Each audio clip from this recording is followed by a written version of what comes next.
Une question se pose, êtes-vous un chrétien? Suis-je un chrétien?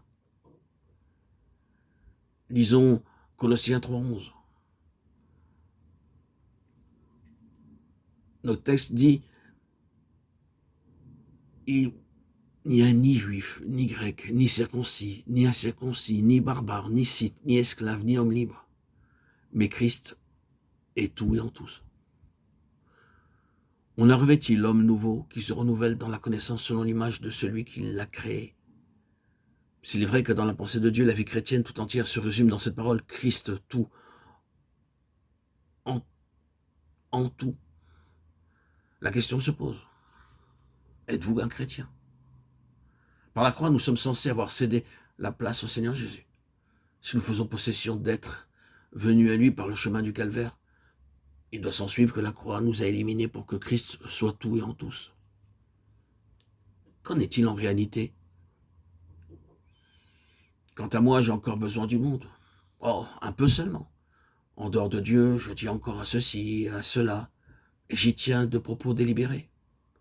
Parce que, si on osait dire la vérité, le Seigneur Jésus ne m'a pas complètement satisfait. Il faut bien que je fasse la pointe d'une manière ou d'une autre.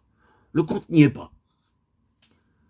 Ainsi, un chrétien selon le monde est une contradiction en titre. Être attaché à quoi que ce soit en dehors de Christ, c'est renier le calvaire et s'inscrire en faux contre l'intention éternelle de Dieu.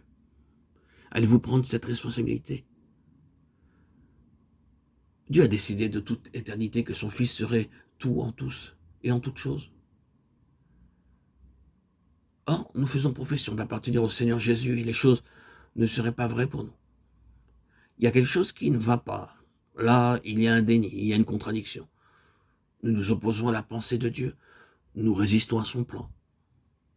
Est-ce vrai qu'il est tout et en tout? Il le sera certainement si nous sommes prêts à aller jusqu'au bout avec lui. Oh, ces suggestions qu'une bouche subtile murmure constamment à nos oreilles. Si tu renonces à ceci ou à cela, tu vas y perdre. La vie sera moins riche pour toi qu'elle n'est maintenant et qu'elle ne pourrait l'être dans l'avenir. Tu vas au-devant de l'imitation telle que pour finir, il ne te restera plus rien. Mensonge, mensonge. C'est justement cela qui tient en échec les grands projets de Dieu à notre égard. C'est son Fils Jésus-Christ en qui habite corporellement toute la plénitude de la divinité. C'est lui, ni plus ni moins, que Dieu a destiné à devenir notre plénitude. Voilà la pensée de Dieu à notre égard. À nous, toute la plénitude de Dieu en Christ. Ce n'est pas en lui tournant le dos que vous parviendrez à ce résultat. Si vous n'en êtes pas avec lui jusqu'au bout, votre horizon sera fatalement rétréci. Et tout ce qui est vrai dans le domaine de notre consécration au Seigneur, abandon complet de notre vie entre ses mains, rupture totale avec tout ce qui n'est pas lui, est vrai aussi dans le domaine du service.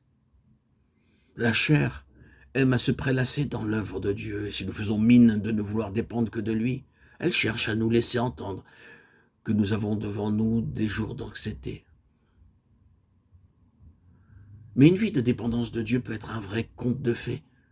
C'est ce chemin-là que nous faisons presque à chaque tournant de la route, une de ces découvertes qui nous laisse chaque fois plus émerveillés.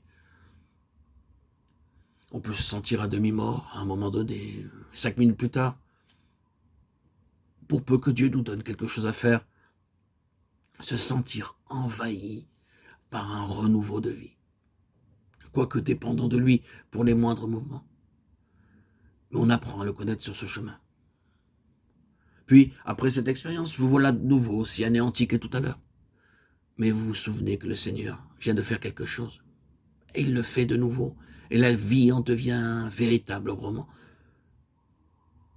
Personne ne se doute autour de vous qu'en telle ou telle circonstance, vous en étiez réduit à attendre de Dieu jusqu'à la force même nécessaire pour respirer.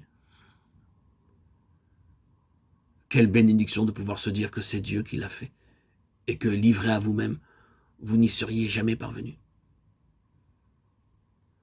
Ce qui est impossible sur le plan naturel et humain, Dieu en vient à bout.